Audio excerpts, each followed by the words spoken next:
क्रमांक 2 आरोग्य विभागाचा बुलढाणा जिल्ह्यामधील सिव्हिल हॉस्पिटलमध्ये त्या ठिकाणी एक गर्भवती महिला की जिचा गर्भ त्या ठिकाणी तिला डेंग्यू झाल्याचं निदर्शनास आलं आणि त्यानंतर तिचा उपचार तिथं करण्यात आला नाही आणि नंतर तिला रेफर करण्यात आलं अकोल्याला आणि अकोल्याला रेफर करून तिचा अकोल्याला शेवटी संध्याकाळी रात्री 9 वाजता मृत्यू झाला। ही जी स्टोरी आहे याच्यामध्ये चौकशी केली असता असं आहे की जर डेंग्यू झाला होता तर मग डेंग्यूमध्ये प्लेटलेट्स कमी होतात, मग प्लेटलेट्स कमी झाल्या तर प्लेटलेट का दिल्या नाही हा सगळ्यात पहिला प्रश्न। दुसरं, जर मंत्री महोदयांनी सांगितलं की गर्भ ठोके लागत नव्हते याचा अर्थ गर्भात मृत्यू झाला होता गर्भामध्येच, तर याचा अर्थ असा आहे की त्याचं ऑपरेशन होणं गरजेचं आहे। त्या ठिकाणी फक्त गायनेकोलॉजिस्ट आणि त्या ठिकाणी फिजिशियन हे 2च पाहिजे, तरीसुद्धा बुलढाणासारख्या सिव्हिल हॉस्पिटलला जिथं सेकंडरी केअर केली जाते या ठिकाणी हा गव्हर्नमेंटचा प्रायोरिटीचा प्रोग्राम असतो, तरीसुद्धा या ठिकाणी हे 2 लोक नव्हते का?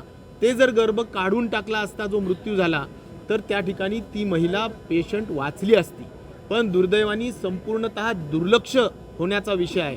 कदाचित सोनोग्राफी केली गेली नाही, मग सोनोग्राफी मशीन बंद होती का? याचा अर्थ सोनोग्राफीच्या machines, MRI machines, CT scan machine या सगळ्या बंद असतात। साधा प्रश्न आहे की डेंग्यूमध्ये थ्रोम्बोसिस होतात, गाठी होतात आणि मग त्यामध्ये PT आणि INR करतो आपण, म्हणजे रक्त किती पद्धतीनं पातळ आहे ह्या गोष्टी लक्षात घेतात। हे पॅथॉलॉजीची व्यवस्था तिथं नव्हती का? ह्या सगळ्या गोष्टी फक्त रेफर हॉस्पिटल्स हे सगळे सिव्हिल हॉस्पिटल्स झालेत आणि बरेचसे इक्विपमेंट बंद असतात आणि त्यामुळे ज्या डॉक्टर्सनी दुर्लक्षपणा केला त्याला शिक्षा झाली पाहिजे, त्यांच्यावर कारवाई झाली पाहिजे, त्यांना सस्पेंड केली पाहिजे, ही आमची मागणी होती। तर त्यांनी फक्त आम्ही चौकशी करू अशा पद्धतीचं एक आश्वासन दिलं।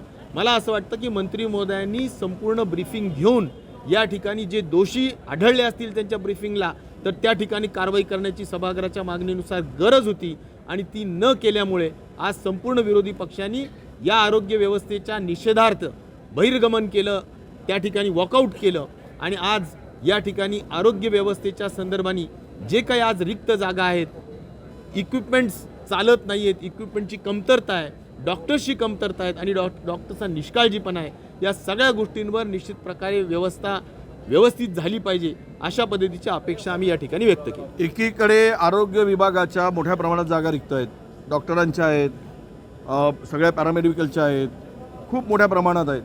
त्या 2004 पासून ज्या कंत्राटी आहेत त्यांना काढून टाकण्याचा आता नोटीस दिलं गेलं आहे, जे जवळपास या राज्यामध्ये 12 ते 14,000 कर्मचारी आहेत। अशा पद्धतीनं या पूर्ण यंत्रणेचा खेळखंडोबा करण्याचं काम केलं आहे आणि केवळ चौकशी मंत्री येतात, आम्ही चौकशी करतो। अरे चौकशी करायचं तर तू तिकडे आपल्या भागात आपल्या मंत्रालयात बसून करा तुम्ही चौकशी, पण मंत्री अभ्यास करून येत नाही, यांना चुकीचं ब्रीफिंग केलं जातं आणि चौकशीच्या नावावर हे सगळे प्रकरण दाबले जातात।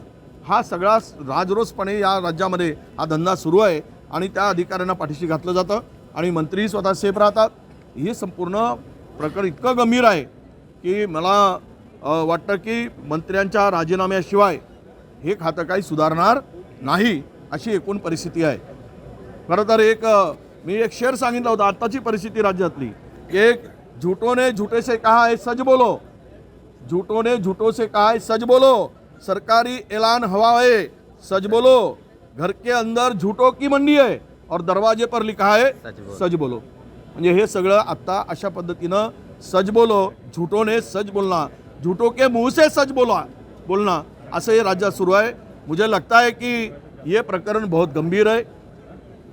गरीब महिलाओं का मृत्यु हो रहा है, डेथ हो रही है उनकी, क्योंकि उनके समय पर उनकी डिलीवरी नहीं हो रही है। छोटे छोटे बच्चों की डेथ हो रही है। नांदेड़ में हुआ है, संभाजीनगर में हुआ है, ठाणे में हुआ है, गढ़चिरौली में हुआ है, चंद्रपुर में भी हुआ है और बुल्ढाना में हुआ है। ये सब देखते हुए यह सरकारी अस्पताल ये अभी यम का घर बन गए हैं, यमराज का मकान बन गए ऐसा लगता है। वहाँ जो जाता है पेशेंट वो केवल मरने के लिए जाता है क्या, ऐसी स्थिति पूरे राज्य के अंदर है और इन निष्पाप लोगों का जो जान खतरे में पड़ी है, इसलिए आरोग्य विभाग पूरा सलाइन पर है और मुझे लगता है कि यही स्थिति इस राज्य की है। तो इसकी पूरी जिम्मेदारी ठाणे जिले में 100 करोड़ रुपए के इक्विपमेंट लिए गए पिछले 3 साल से। खुद सीएम के डिस्ट्रिक्ट में उनका इंस्टॉलेशन हुआ नहीं, तो इसका मतलब क्या है? इक्विपमेंट क्यों लिया है? कमीशन खोरी के लिए लिया है, और कमीशन खा के बैठ गए हो, उसका इंस्टॉलेशन करते नहीं हो और लोगों को मरने के लिए छोड़ देते हो। तो यही दिख रहा है राज्य के अंदर, पूरा राज्य की यंत्रणा, ये हेल्थ डिपार्टमेंट पूरा का पूरा वेंटिलेटर पे चला गया है और मंत्री मजा मार रहा है और लोगों की जान जा रही है।